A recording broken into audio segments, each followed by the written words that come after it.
चलिए दोस्तों, आज एक नए टेक्निकल पॉइंट की बात हम करते हैं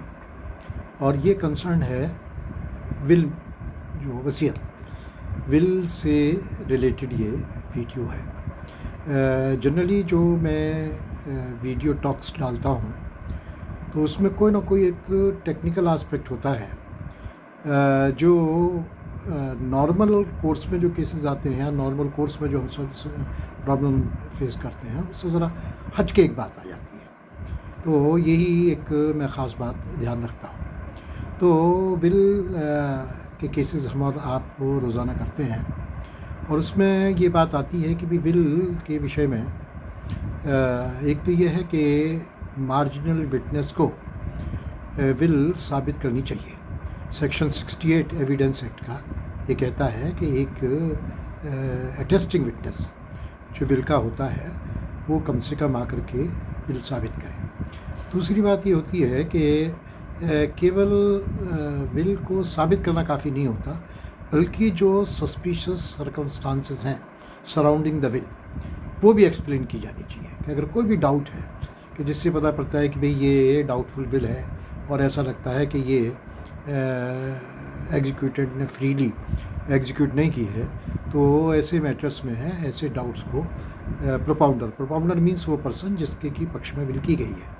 तो उसके लिए ज़रूरी है कि इसकी कईयों को इनकी जो डाउट्स हैं उनको दूर करें, तभी विल प्रॉपर्ली साबित मानी जाएगी। ये तो एक जनरल बात रही। अब विशेष बात यह है कि अगर कोई केस फाइल होता है और उसमें एक आ गया कि साहब ये विल एग्जिस्ट तो करती है लेकिन फ्रॉडुलेंटली है, तो चूँकि विल का एग्जीक्यूशन एडमिट कर लिया गया है तो सवाल उठता है कि क्या ऐसे सर्कमस्टांस में भी प्रोपाउंडर को विल को साबित करने की ज़रूरत होगी। तो जो रूलिंग जिसके बेसिस पर ये टॉक आपको दे रहा हूँ उसका हवाला मैंने नीचे दिया है डिस्क्रिप्शन में। तो उसमें ये बात कही गई है कि चाहे विल को स्वीकार किया गया हो ना किया गया हो, विल को एडमिट किया गया हो ना किया गया हो, चाहे विल किसी भी परिस्थिति में एग्जीक्यूट की गई हो, लेकिन हर परिस्थिति में जो प्रोपाउंडर है अगर विल डिस्प्यूटेड है तो उसको सेक्शन 68 एविडेंस एक्ट के अकॉर्डिंगली साबित करना ही होगा।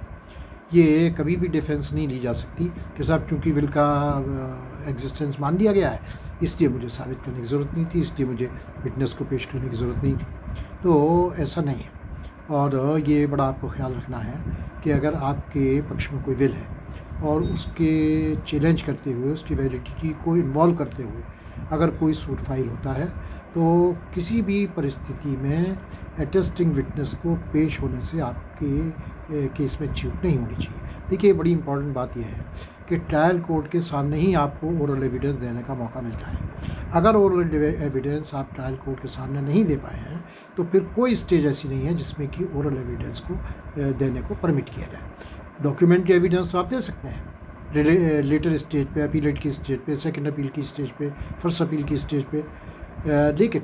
जहाँ तक ओरल एविडेंस का सवाल है चूँकि केवल ट्रायल कोर्ट में दी जा सकती है, इसलिए बड़ा केयरफुली आपको ओरल एविडेंस के बारे में ख्याल करना चाहिए। तो इन नटशेल जो रूलिंग जिस पर बेस्ड आज की टॉक है उसमें यही बात कही गई है कि चाहे विल को एडमिट किया गया है, चाहे विल के एग्जिस्टेंस को एडमिट किया गया है, स्टिल जो प्रोपाउंडर है उसकी ये ड्यूटी है कि वो विल को अटेस्टिंग विटनेस के माध्यम से पेश करे। Just because existence of will has been admitted by the plaintiff, it is no ground to escape from the liability of proving the will by producing the attesting witness as per section 68 of the evidence। तो इन नक्शे मेरा कहना यही है कि आप ये बड़ा ख्याल रखिए कि अगर आपके क्लाइंट के पक्ष में वसीयत है और उस वसीयत की वैलिडिटी को चैलेंज करते हुए कोई भी सूट आया है तो आप हर हालत में उस विल को अटेस्टिंग विटनेस को पेश करके प्रूव करें, अदरवाइज़ ये बात आपको बहुत ज़्यादा आगे भविष्य में दिक्कत दे सकती है। आज इतना ही, फिर किसी और इसी तरह से किसी टेक्निकल पॉइंट पर बात करेंगे। धन्यवाद।